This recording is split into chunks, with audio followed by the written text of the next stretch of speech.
Good afternoon. இந்த video எதுக்குன்னா, நாளைக்கு வெயிட் லாஸ் சேலஞ்ச் வந்து ஸ்டார்ட் பண்ணுறதா சொல்லியிருந்தேன். நிறைய பேர் வந்துட்டு I am interested, diet chart கொடுங்கன்னு சொல்லி கேட்டிருந்தீங்க. டயட் சார்ட்டை பற்றி இந்த வீடியோ எண்டில் சொல்லியிருக்கிறேன். ஃபஸ்ட் திங் வந்து நான் டயட்ரீஷியன் கிடையாது அண்ட் ஃபிட்னஸ் கோச்சும் கிடையாது. என்னுடைய லைஃப்பில் என்னுடைய ஃபுட் பேட்டர்னில் எப்படி வெயிட் லாஸ் பண்ணுறங்கிறது தான் இந்த வீடியோவில் நான் சொல்லியிருக்கேன். நான் வந்துட்டு ஒபிசிட்டி லெவல் 2ல் இருக்கிறேன். ஸோ என்னுடைய ஹைட்டுக்கும் வெயிட்டுக்கும் நான் வந்து இன்னும் 30 கேஜிஸ் ரெடியூஸ் பண்ணணும்.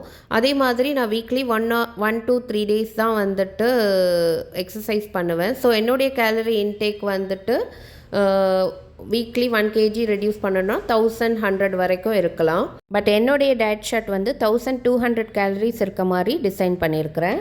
நிறைய பேர் நீங்கள் வெயிட் எப்படி செக் பண்ணுவீங்க, எப்போ செக் பண்ணுவீங்கன்னு கேட்டிருந்தீங்க. நான் எவ்ரி மண்டே மார்னிங் எம்டி ஸ்டொமக்கில் வெயிட் செக் பண்ணி டைரியில் நோட் பண்ணிப்பேன். வெயிட் லாஸ் ஸ்டார்ட் பண்ணுறதுக்கு முன்னாடி ஒரு இன்ச் டேப் எடுத்து உங்களுடைய waist, hip and chest size வந்து டைரியில் நோட் பண்ணிக்கோங்க. ஃபுட் கால்குலேட் பண்ணுறதுக்கு வெயிங் மிஷின் யூஸ் பண்ணுறீங்களான்னு கேட்டிருந்தீங்க. இல்லைங்க, நான் வந்து இந்த சின்ன கிண்ணம் தான் எடுத்துப்பேன். இந்த கிண்ணம் வந்து 100 கிராம்ஸ் வந்துட்டு பிடிக்கும். ஸோ அதனால் இந்த கிண்ணத்தில் தான் நான் மெஷர் பண்ணிப்பேன். அப்புறம் ஃப்ரூட்ஸ் அண்ட் வெஜிடபிள்ஸ் வந்துட்டு முன்னாடியே வாங்கி வச்சுருவீங்களான்னு கேட்டிங்க. இல்லைங்க, ஃப்ரூட்ஸ் மட்டும் நான் வந்துட்டு சண்டேஸில் வாங்கிடுவேன். வெஜிடபிள்ஸ் டெய்லி பேசிஸில் தான் வாங்கிப்பேன். எல்லா டவுட்டுக்கும் ஆன்சர் பண்ணிட்டேன். என்னுடைய டயட் சார்ட் வேணும்னா என்னை ஃபாலோ பண்ணிவிட்டு கமெண்ட் பண்ணுங்கள், நான் உங்களுக்கு சென்ட் பண்ணுறேன்.